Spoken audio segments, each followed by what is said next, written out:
ओम श्री गुरुभ्यो नमः। हरिः ओम। ओम नमो भगवते वासुदेवाय। ओम श्री कृष्णाय परब्रह्मणे नमः। अथ श्रीमन्नारायणीयम् एकनवतितमं दशकम् भक्तिस्वरूपवर्णनम्। श्रीकृष्णत्वत्पदोपासनमभयतमं बद्धमिथ्यार्थदृष्टेः मर्त्यस्यार्थस्य मन्ये व्यपसरति भयैयेन सर्वात्मनैव यत्तावत्त्वत्प्रणीतानिह भजन विधि नास्थितो मोहमार्गे धावन्नप्यावृताक्षस्खलति न कुहचिद्देव देवाखिलात्मन् भूमन् कायेन वाचा मुहुरपि मनसा त्वद्बल प्रेरितात्मा यद्यत्कुर्वे समस्तं तदिह परतरे त्वय्यसावर्पयामि जात्यापीहश्वपाकस्त्वयि निहितमनः कर्म वागिन्द्रियार्थप्राणो विश्वं पुनीते न तु विमुखमनास्त्वत्पदाद्विप्रवर्यः भीतिर्नाम द्वितीयाद्भवति ननु मनः कल्पितं च द्वितीयम् तेनैक्याभ्यासशीलो हृदयमिह यथा शक्तिबुद्ध्या निरुन्ध्याम् माया विद्धेतु तस्मिन् पुनरपि न तथा भाति मायाधिनाथम् तन्त्वां भक्त्या महत्या सततमनुभजन्नीशबीधिर्विजह्याम् भक्तेरुत्पत्तिवृद्धि तव चरणजुषां सङ्गमेनैव पुंसाम् आसाद्ये पुण्यभाजां श्रियैव जगति श्रीमतां सङ्गमेन तत्सङ्गो देव भूयान् मम खलु सततं तन्मुखादुन्मिषब्धिः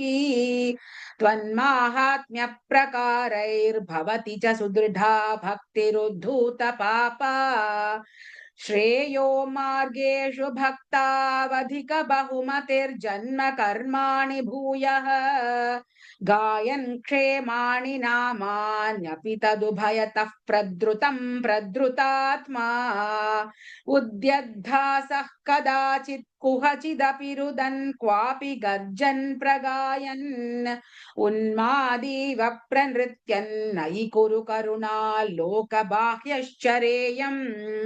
भूतान्येतानि भूतात्मकमपि सकलं पक्षिमत्स्यान् मृगादीन् मर्त्यान् मित्राणि शत्रूनपि यमितमतिस्त्वन्मया ज्ञानमानि त्वत्सेवायां हि सिद्ध्येन्मम तव कृपया भक्तिदार्ढ्यौ विरागः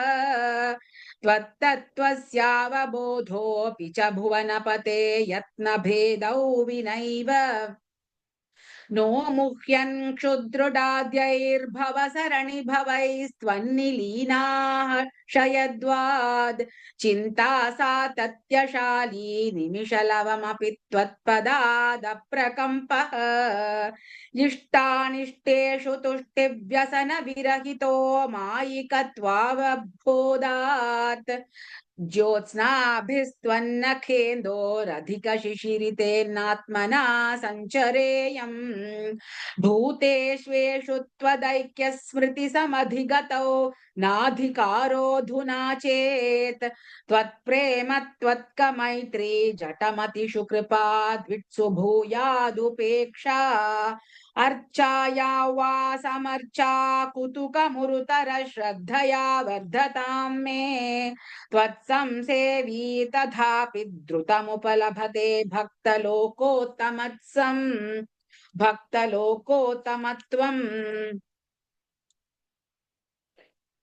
आवृत्य त्वत्स्वरूपं क्षितिजलमरुदाद्यात्मना विक्षिपन्ति जीवान् भूयिष्ठकर्मावलिविवशगतीन् दुःखजाले क्षिपन्ति त्वन्मायामाभिभून्मामयि भुवनपते कल्पते तत्प्रशान्त्यै त्वत्पादे भक्तिरेवेत्यवददै विभो सिद्धयोगी प्रबुद्धः दुःखान्यालोक्य जन्तुष्वलमुदित विवेकोऽहमाचार्यवर्यात् लब्ध्वा त्वद्रूपतत्त्वं गुणचरितकथाद्युद्भवद्भक्तिभूमा मायामेनान्तरित्वा परमसुखमये त्वत्पदे मोदिता हे तस्यायं पूर्वरङ्गः पवनपुरपते नाशया शेषरोगान् इति श्रीमन्नारायणीये भक्तिस्वरूपवर्णनं नाम एकनवतितमं दशकं समाप्तं। नारायणाखिल गुरो भगवन्नमस्ते। नारायणाखिल गुरो भगवन्नमस्ते। अथ द्विनवतितमं दशकं कर्ममिश्र भक्तिस्वरूपवर्णनम्। वेदैः सर्वाणि कर्माण्यफलपरतया वर्णितानीति बुद्ध्वा तानि त्वयि अर्पितान्येव हि समनुचरन्यानि नैष्कर्म्यमीश मा भूद्वेदैर्निषिद्धे कुहचिदपि मनः कर्म वाचां प्रवृत्तिः दुर्वर्जं चेदवाप्तं तदपि खलु भवद्यर्पये चित्प्रकाशे यस्त्वन्यः कर्मयोगस्तव भजनमयस्तत्र चाभीष्टमूर्तिम् हृद्यां सत्त्वैकरूपान् दृशति हृदि मृति हृद्यां सत्त्वैकरूपान् दृशति हृदि मृति क्वापि वा भावयित्वा पुष्पैर्गन्धैर्निवेद्यैरपि च विरचितैः शक्तितो भक्तिपूतैः नित्यौ वर्यां सपर्यां विदधदै विभो त्वत्प्रसादं भजेयम् स्त्रीशूद्रा त्वद्गथादिश्रवण विरहिता आसतान्ते दयार्हाः त्वत्पादासन्नयातान् द्विजकुलजनुषो हन्त शोचाम्यशान्तान् हृद्यर्थन्ते यजन्तो बहुकथितमपि त्वामनाकर्णयन्तः दृप्ता विद्याभिजात्यैः किमु न विदधते तादृशं मा कृथा माम् पापोऽयं कृष्ण रामेत्यभिलपति निजं गूहितुं दुश्चरित्रम् निर्लज्जस्यास्य वाचा बहुतर कथनीयानि मे विघ्नितानि भ्राता मे वन्ध्यशीलो भजति किल सदा विष्णुमित्थं बुधांस्ते निन्दन्त्युच्चैर्हसन्ति त्वयि निहितमतीं तादृशं मा कृथा माम् श्वेतच्छायं कृते त्वां मुनिवरवपुषं प्रीणयन्ते तपोभिः त्रेतायां श्रुक्ष्रुवाद्यङ्कितमरुणतनुयज्ञरूपै यजन्ते सेवन्ते तन्त्रमार्गैर्विलसदरिगदन् द्वापरे श्यामलाङ्गम् नीलं संकीर्तनाद्यैरिह कलिसमये मानुषास्त्वां भजन्ते सोऽयं काले यकालो जयति मुररिपो यत्र संकीर्तनाद्यैः निर्यत्नैरेव मार्गैरखिलधनचिराद्वत्प्रसादं भजन्ते जातास्त्रेता कृतादावपि हि किल कलौ सम्भवं कामयन्ते दैवा तत्रैव जातान् विषय विशरसैर्मा विभो वञ्चयास्मान् भक्तास्तावत् कलौ स्योर्द्रमिल भुवि ततो भूरिशस्तत्र चोचैः कावेरीं ताम्रपर्णीमनु किल कृतमालां च पुण्यां प्रतीचीम् हा मामप्येतदन्तर्भवमपि च विभो किञ्चिदञ्चत्र सन्त्वय्याशापाशैर्निबध्य भ्रमयन भगवन् पूरयत्वन्निषेवाम् दृष्ट्वा धर्मद्रुहन्तं कलिमपकरुणं प्राङ्महीक्षित् परीक्षित हन्तु व्याकृष्टखड्गोऽपि न विनिहतवान् सारवेदी गुणांशात् त्वत्सेवाद्याशु सिद्धे दशदिह न तथा त्वत्परे चैष भीरुः यत्तो प्रागेव रोगादिभिरपरहते तत्र शिक्षयैनम् गङ्गा गीता च गायत्रपि च तुलसिका गोपिका चन्दनं तत् सालग्रामाभिपूजा परपुरुष तथैकादशी नाम वर्णाः एतान्यष्टाप्ययत्नान्ययि कलिसमये त्वत्प्रसाद प्रवृद्ध्या क्षिप्रं मुक्तिप्रदानीत्यभिदधुरिषयस्तेषु मां सज्जयेथाः देवर्षीणां पितॄणामपि न पुनरिणी किङ्करो वासभूमन् योऽसौ सर्वात्मना त्वां शरणमुपगतः सर्वकृत्यानि हित्वा तस्योत्पन्नौ विकर्म्याप्यखिलमपनुतस्येव चित्तस्थितस्त्वं तन्मे पापोऽथ तापान् पवनपुरपतेरुन्धि भक्तिं प्रणीयाः इति श्रीमन्नारायणीये कर्ममिश्र भक्तिस्वरूपवर्णनं नाम द्विनवतितमं दशकं समाप्तम् नारायणाखिल गुरो भगवन्नमस्ते नारायणाखिल गुरो भगवन्नमस्ते अथ त्रिनवतितमं दशकं पञ्चविंशतिर्गुरुभ्यः शिक्षणीयस्य वर्णनम् बन्धुस्नेहौ विजह्यान् तव हि करुणया त्वय्युपावेशितात्मा सर्वं त्यक्त्वा चरेयं सकलमपि जगद्वीक्ष्य मायाविलासम् नानात्वाद्भ्रान्तिजन्यात् सति खलु गुणदोषावबोधे विधिर्वा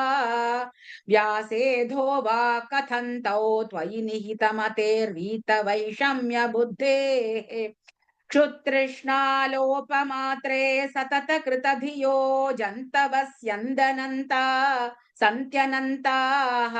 तेभ्यो विज्ञानवत्वात् पुरुष इह वरस्तज्जनिर्दुर्लभैव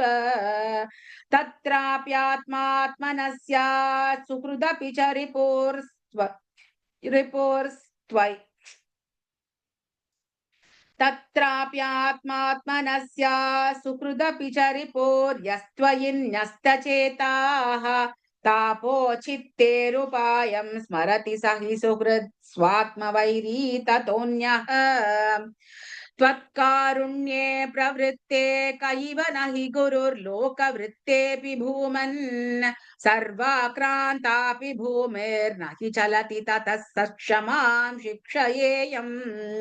गृह्णीयामीश तत्तद्विषयपरिचयेऽप्यप्रसक्तिं समीरात् व्याप्तत्वं चात्मनो मे गगनगुरुवशात् धातु निर्लेपता च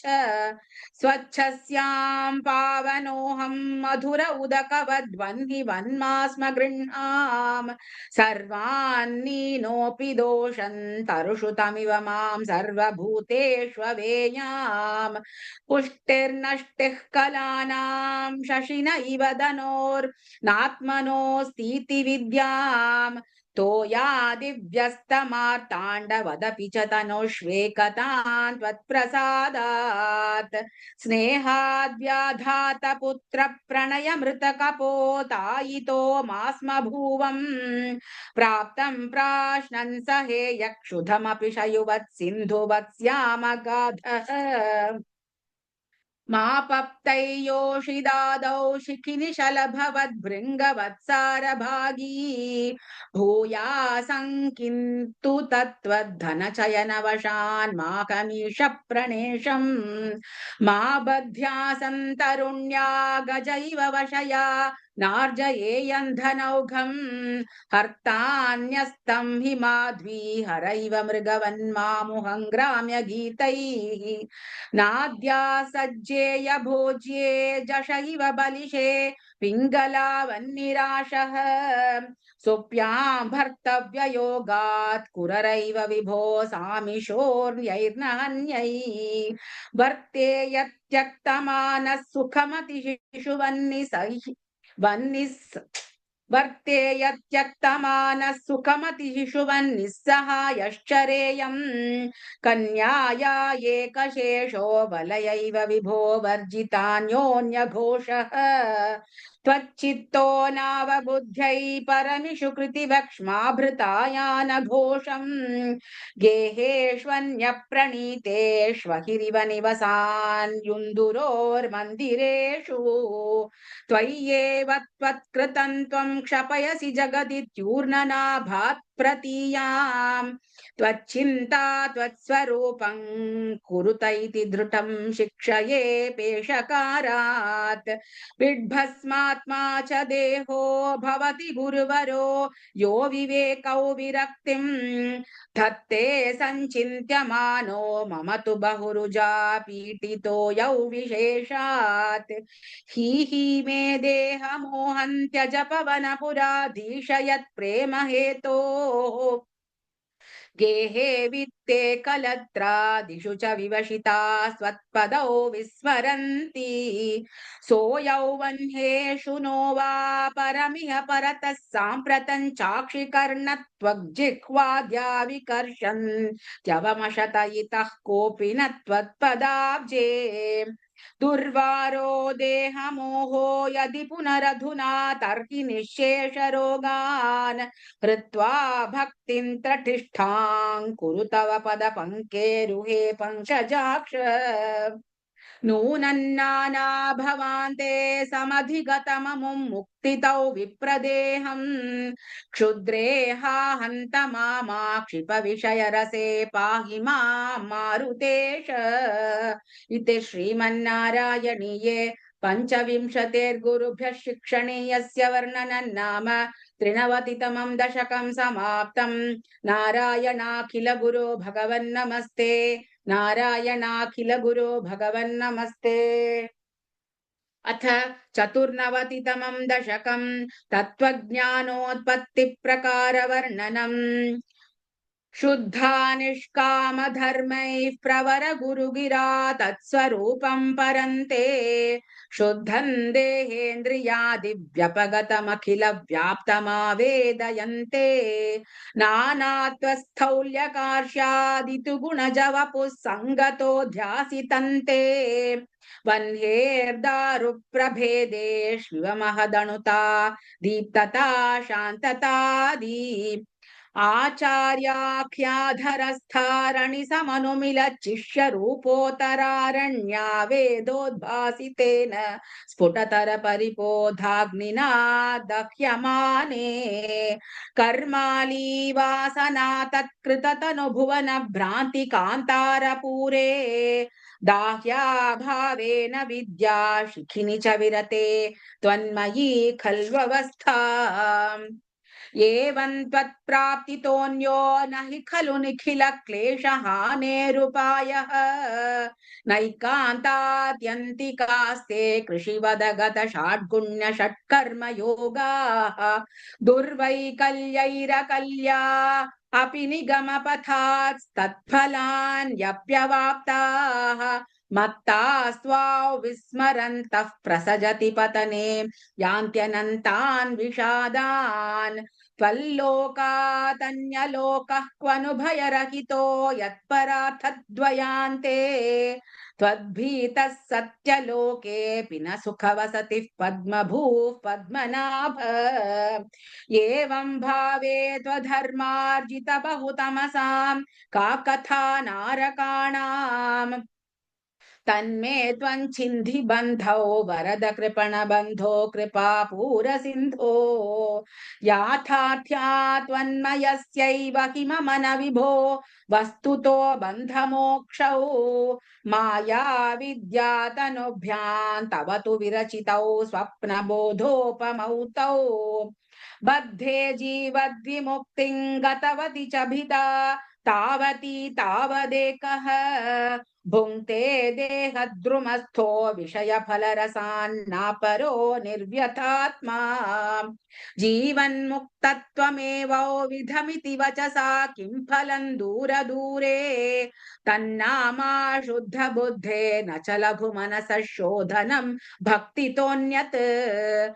तन्मे विष्णो कृषिष्ठा त्वयि कृत सकल प्रार्पणं भक्तिभारम् येन स्यामंशु किञ्चित् गुरुवचनमिलत्वत्प्रबोधत्स्वदात्मा शब्द ब्रह्मण्यपीह प्रयतित मनसः सत्त्वनान् शब्द ब्रह्मण्य प्रीह प्रयतित मनसस्त्वा न जानन्ति केचित् कष्टौ वन्ध्यश्रमास्ते चिरतरमिह गां विभ्रते निष्प्रसूतिं यस्या विश्वाभिरामा सकलमलहरा दिव्यलीलावताराः सच्चित्सान्द्रं च रूपं तव न निकथितं तान्न वाचं भ्रियासं यो यावान् यादृशो वा त्वमिति किमपि नैवावगच्छामि भूमन् एवं चानन्यभावस्त्वदनुभजनमेवाद्रिये चैद्यवैरिन् त्वल्लिङ्गानां त्वदङ्घ्रिप्रियजन सदसान् दर्शन स्पर्शनादिः भूयान्मे त्वत्प्रपूजा नतिनुति गुणकर्मानुकीर्त्यादरोऽपि यद्यल्लभ्येत तत्तव समुपकृतं देवदासोऽस्मि तेऽहं त्वद्गेहोन्मार्जनाद्यं भवतु मम मुहुः कर्म निर्मायमेव सूर्याग्निब्राह्मणात्मादिषु लसित चतुर्बाहुमाराधये त्वां त्वत्प्रेमार्द्रत्वरूपो मम सततमभिष्यन्दतां भक्तियोगः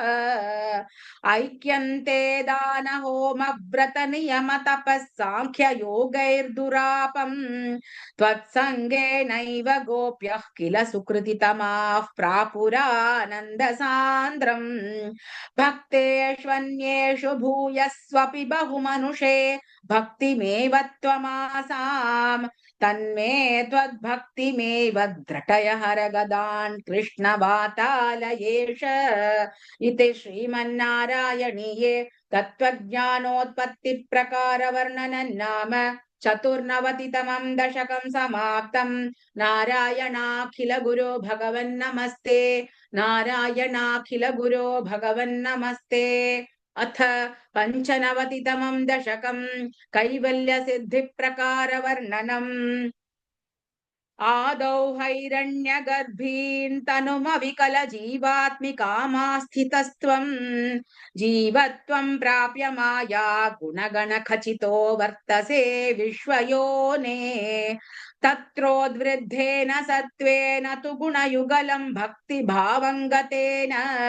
चित्वा सत्त्वं च हित्वा पुनरनुपहितो वर्तिता हे त्वमेव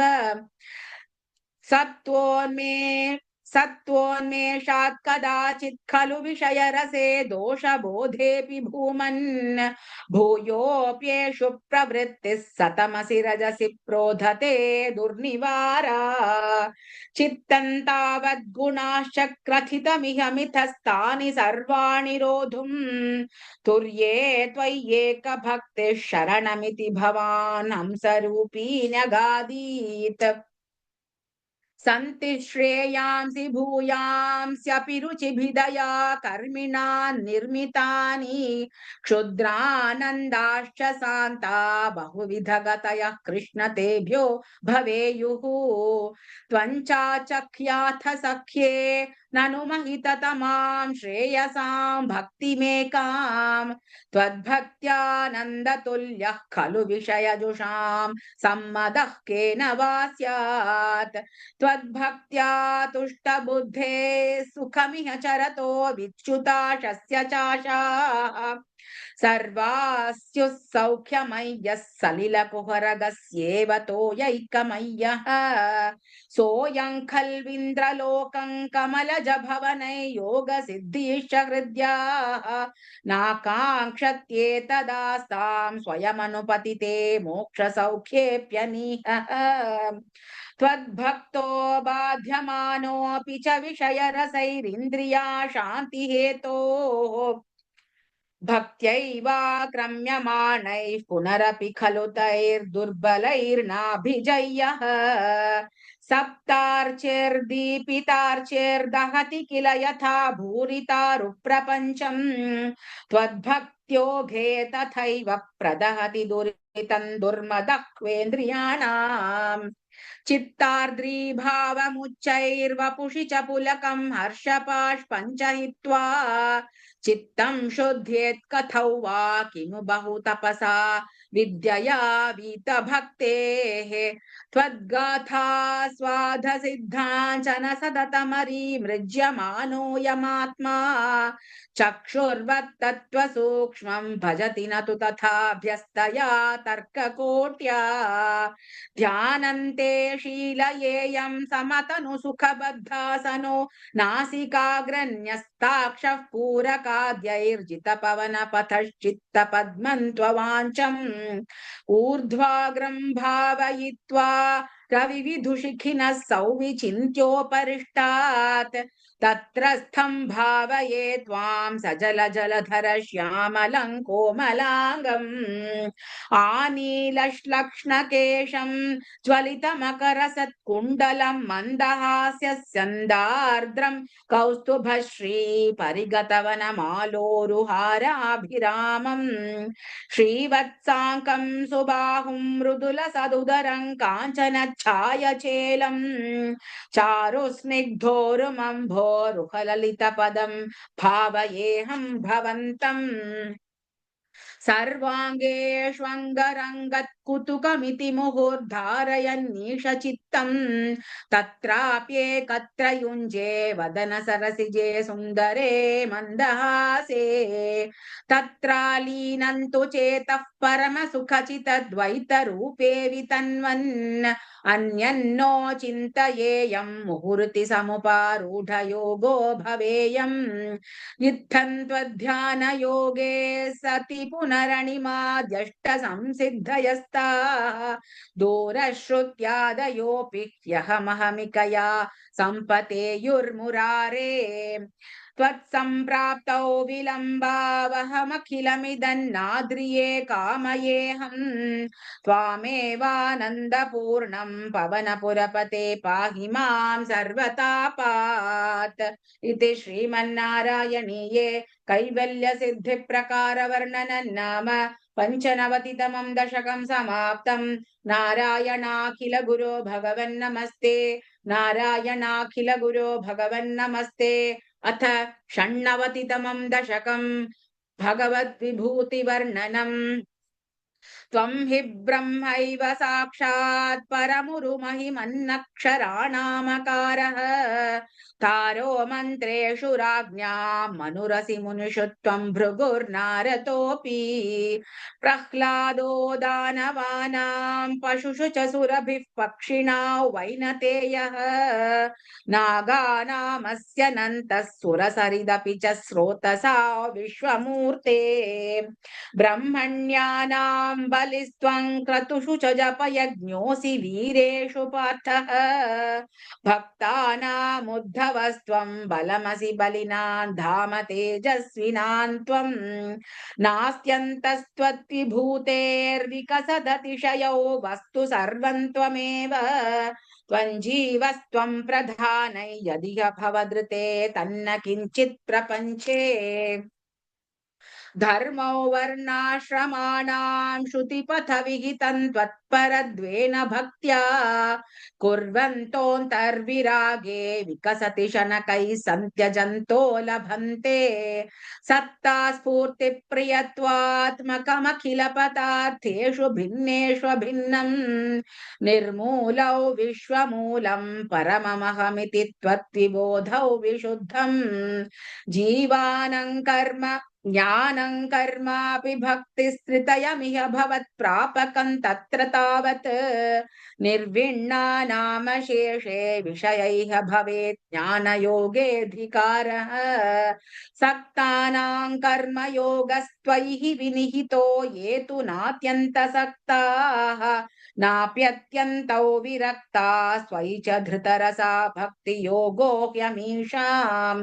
ज्ञानं त्वद्भक्तता वा लघु सुकृतवशान् मर्त्यलोके लभन्ते तस्मात् तत्रैव जन्म स्पृहयति भगवन्नाकगो नारको वा आविष्टं मातु दैवात् भवजलनिधि पोतायिते मर्त्यदेहे त्वं कृत्वा कर्णधारं गुरुमनुगुणवातायितस्तारयेथाः अव्यक्तं मार्गयन्तः श्रुतिभिरपि नयैः केवलज्ञानलुब्धाः क्लिश्यन्तेऽतीव सिद्धिं बहुतरजनुषामन्त एवाप्नुवन्ति दूरस्थः कर्मयोगोऽपि च परमफलेनन्वयं भक्तियोगः त्वामूलादेव हृद्यस्त्वरितमयि भवत्प्रापको वर्धतां मे ज्ञानायैवाति यत्नं मुनिरपवदते ब्रह्म तत्त्वं तु शृण्वन् गाढं त्वत्पादभक्तिं शरणमयति यस्तस्य मुक्तिः कराग्रे त्वध्यानेऽपीह तुल्या पुनरसुकरता चित्तचाञ्चल्यहेतोः अभ्यासादाशु शक्यं तदपि वशयितुं त्वत्कृपा चारुताभ्याम् निर्विण्णः कर्म मार्गे खलु विषमतमे त्वत्कथादौ च गाढम् जातः श्रद्धोऽपि कामानयि भुवनपते नैव शक्नोमि हातुम् तद्भूयो निश्चयेन त्वयि निहितमना दोषबुद्ध्या भजंस्तान् पुष्णीयां भक्तिमेव त्वयि हृदयगते मंशुनङ्क्ष्यन्ति सङ्गाः कश्चित् क्लेशाजितार्थक्षय विमलमतिर्नुद्यमानो जनौघैः प्रागेवं प्राह विप्रो न खलु मम जनः कालकर्मग्रहा वा चेतो मे दुःखहेतुस्तदिह गुणगणं भावयत् सर्वकारीत्युक्त्वा शान्तो गतस्त्वां मम च कुरु विभो तादृशीं चित्तशान्तिम् ऐलः प्रागुर्वशीं प्रत्यतिविवशमनाः सेवमानश्चिरन्ताम् गाढन्निर्विद्य भूयो युवति सुखमितं क्षुद्रमेवेति गायन् त्वद्भक्तिं प्राप्य पूर्णः सुखतरमचरत् तत्त्वदुद्धूय सङ्गम् भक्तो तं सङ्क्रियामां पवनपुरपते हन्ति मे रुन्धिरोगान् इति श्रीमन्नारायणीये भगवद्विभूतिवर्णनं नाम षण्णवतितमं दशकं समाप्तं नारायणाखिल गुरो भगवन्नमस्ते नारायणाखिल गुरो भगवन्नमस्ते अथ सप्तनवतितमं दशकम् उत्तम भक्ति प्रार्थनावर्णनम् त्रैगुण्याद् भिन्न रूपं भवति हि भुवने हीनमध्योत्तमय्यत् ज्ञानं श्रद्धा च कर्ता वसतिरपि सुखं कर्म चाहार भेदाः त्वत्क्षेत्रत्वन्निषेवादितु यदिह पुनस्त्वत्परं तत्तु सर्वं प्राहुर्नैर्गुण्यनिष्ठं तदनु भजनतो मंशु सिद्धो भवेयम् त्वय्येव न्यस्तचित्तः सुखमयि विचरन् सर्वचेष्टास्त्वदर्थम् त्वद्भक्तैः सेव्यमानानपि चरितचरान् आश्रयन् पुण्यदेशान् दस्यौ विप्रे मृगादिष्वपि च सममतिर्मुच्यमानावमानस्पर्धासूयादिदोषः सततमखिलभूतेषु सम्पूजये त्वाम् त्वद्भावो यावतेषु स्फुरति न विशतन् तावदेवं युपास्तिम् कुर्वन्नैकात्म्यबोधे झटिति विकसति त्वन्मयोऽहञ्चरेयम् त्वद्धर्मस्यास्य तावत् किमपि न भगवन् प्रस्तुतस्य प्रणाशः तस्मात् सर्वात्मनैव प्रदिश मम विभो भक्तिमार्गं मनोज्ञम् तञ्चैनं भक्तियोगं द्रठयितुमयि मे साध्यमारोग्यमायुः दिष्ट्या तत्रापि सेव्यं तव चरणमहो भेषजायेव दुग्धम् मार्कण्डेयो हि पूर्वं गणकनिगदितत्वादशाब्द्य मार्कण्डेयो हि पूर्वं गणकनिग मार्कण्डेयो हि पूर्वं गणकनिगदितत्वादशाब्दायुरुच्चैः सेवित्वा वत्सरन् त्वां तव भटनिवहैर्द्रावयामास मृत्युम् मार्कण्डेयश्चिरायुः स खलु पुनरपि त्वत्परः पुष्पभद्रा तीरे निन्ये तपस्यन् अतुलसुखरतिः षट्तु मन्वन्तराणि देवेन्द्रः सप्तमस्तं सुरयुवतिमरुन्मन्मथैर्मोहयिष्यन् योगोष्मप्लुष्यमानैर्न तु पुनरशकत्वज्जनन् निर्जयेत्कः प्रीत्या नारायणाख्यस्त्वमथ नरसखः प्राप्तवानस्य पार्श्वम् तुष्ट्या तोष्टूयमानः स तु विविधवरैर्लोभितो नानुमेने द्रष्टुं मायां त्वदीयां किल पुनरवृणोद्भक्तितृप्तान्तरात्मा माया दुःखानभिज्ञस्तदपि मृगयते नूनमाश्चर्यहेतोः या ते त्वय्याशु वाताकुलजलदगलत्तोयपूर्णातिघूर्णत् सप्तार्णो राशिमग्ने जगति स तु जले सम्भ्रमन् वर्षकोटिः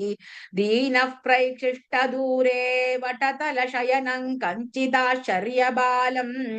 त्वामेव श्यामलाङ्गौ वदनसरसिजन्यस्तपादाङ्गुलीकम्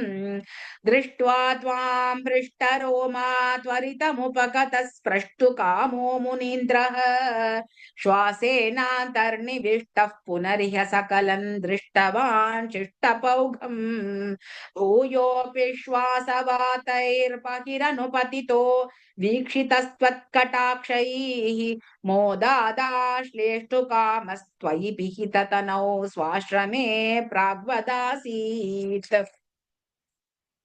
गौर्या साधं तदग्रे पुरभिदथ गतस्त्वत्प्रिय प्रेक्षणार्थी सिद्धाने वास्य दत्त्वा स्वयमयमजरा मृत्युतादीन् गतो भूत् एवं त्वत्सेवयैव स्मररि पुरपि स प्रीयते येन तस्मात् मूर्तित्रय्यात्मकस्त्वन्ननु सकलनियन्तेति सुव्यक्तमासीत् त्र्यंशेऽस्मिन् सत्यलोके विधिहरिपुरभिन्मन्दिरान्यूर्ध्वमूर्ध्वम् तेभ्योऽप्यूर्ध्वन्तु माया विकृतिविरहितो भाति वैकुण्ठलोकः तत्र त्वं कारणाभस्यपि पशुपकुले शुद्धसत्त्वैकरूपी सच्चिद्ब्रह्मा त्वयात्मा पवनपुरपते पाहि मां सर्वरोगात् इति श्रीमन्नारायणीये उत्तम भक्ति प्रार्थना वर्णनं नाम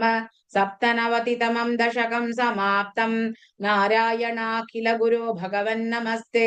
नारायणाखिल गुरो भगवन्नमस्ते।